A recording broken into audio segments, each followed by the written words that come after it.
Hello everyone, welcome back to my channel. Today we are going to focus an important learning practice which you need to keep in your IT foundational level training. That is ITIL. ITIL means Information Technology Infrastructure Library. Will enable you the best practices while selecting, designing, delivering and maintaining IT services in your business while collaborating with the other sectors with the customer satisfaction. And it is a holistic approach of overall IT system. Some people they may expertise in Microsoft, some people they may expertise in Cisco, some people they may expertise in Oracle, some people they may expertise in AWS. But ITIL, take all together in one platform, ensuring the business requirement of IT service management while minimizing the cost with the maximum resource utilization and high quality of services to the business. We are focusing two major parts in ITIL. One is ITIL dimensions as well as service value system.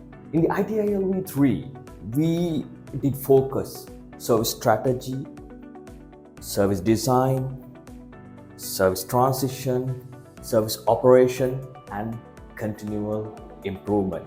In ITIL V4, it is a bit changed with the number of practices got increased and got focus on the advanced areas comparing with the ITIL 3. So in ITIL 4, we ensure about the opportunity and demand, as well as we are focusing on majorly the guiding principles and governance, service value chain. Practices, we do have 34 practices in ITIL V4 and ITIL V3. We just focus on 26 practices and continual service improvement, which enables the value to the customers or business.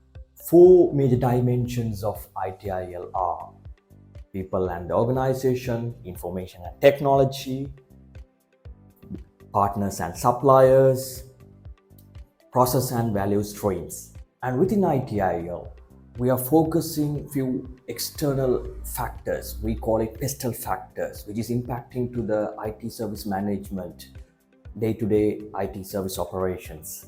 Right? They are political factors, economic factors, social factors, technological factors, legal factors, and environmental factors. Let's focus a little bit on service value chain. When we get the demands, we need to engage to plan it. After that, we need to design and build. Afterwards, we need to deliver and support, and we need to find a way to improve, to add the value to the business. This goes as a circle, so we should not break it. If we break it, definitely it may interrupt with the existing service operation. That is why it is important to have an idea about the holistic approach of the IT service management, which enables to the business.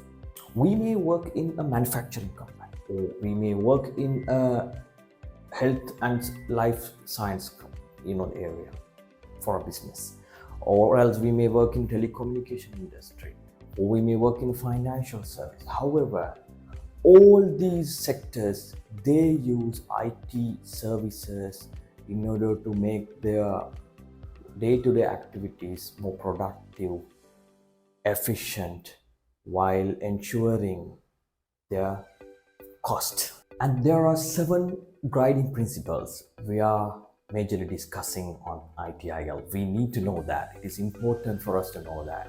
Number 1, focus on the value. You need to focus on the value of the thing that you are doing and start where you are. Progress iteratively with feedback and promote visibility. Think and work holistically. Keep it simple and practical, because ITIL is a practical way of managing service while simplifying your day-to-day activities while ensuring the business requirement and the customer satisfaction. Final guiding principle is optimize and automate. We need to find a way how we can automate the things rather than moving towards the manual process. And the other important area in ITIL we need to focus is the governance.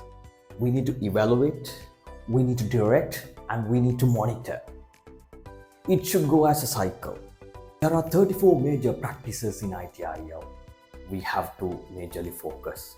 We categorize into three major categories. One is general practices, and the service management practices, and the technical management practice. Under general management practices, we do have around 14 practices. We need to take it as a practice in our day-to-day activities while working in the IT services. I will just focus the major two areas. One is the incident security management. We need to ensure confidentiality of our data in day-to-day activities in the organizational wise. So that is one of the important aspects while we working in the ICT service. So the next one is relationship management. We need to have the good relationship with all the stakeholders that we are working with. It will enhance the productivity and the business requirement indirectly while maintaining the satisfaction of the user. And the other practice is service management practice. It does have 17 major practices we just need to keep as practice in our day-to-day IT service management work and activities. Few of them are ICT asset management. So we use regularly laptops. Some people they use with routers, some people they work with switches, some people they work with the access points, some people they may work with different devices, right? We just need to ensure all the assets are being utilized appropriately and all the assets that are being calculated appropriately and all of them are working appropriately. So that is an important thing that we need to keep as a practice in our day-to-day activities. And the other thing is the availability management. So most of the people, let's say for an example, people work for 24/7 rosters. So we need to make them available for the shifts, and we are preparing rosters. Some people they work for morning shift, some people they work for mid shift, some people they work for night shift. So we need to arrange that one appropriately in order to supply the service to the customers. So those are the few examples. And if we go for technical management, so in technical management, we do have three major practices: infrastructure platform support and software development support and the deployment services. So we need to plan the deployment. We need to inform already. There may be some downtimes. Those things we need to get communicated with the end users. So those are the important practices that we've been analyzing in the technical management practices. And we need to majorly ensure, so we are moving towards with the technology while ensuring the continual improving with the customers. For that particular purpose, we need to have the vision. We need to have an assessment: where are we now, what is our plan, and where do we want to be, how do we get there, and take action. And after that, we need to assess, we need to check our history. Did we approach to our goal? And we need to keep rotatingly doing this one as the circle. So we need to get again feedback from the customer, and we need to go again back to the vision, and we need to come this one as a cycle. Then only we can run this business while with the updating technologies across the globe. Well, the main intention of having this session is to give you an idea of the importance of ITIL foundational level course, because it is an important aspect that we do analyze nowadays to ensure a good IT service management while minimizing the cost. That is going as a trend, and that will fulfill the requirement of the business across the globe also. So I will meet you in another session. Until then, goodbye.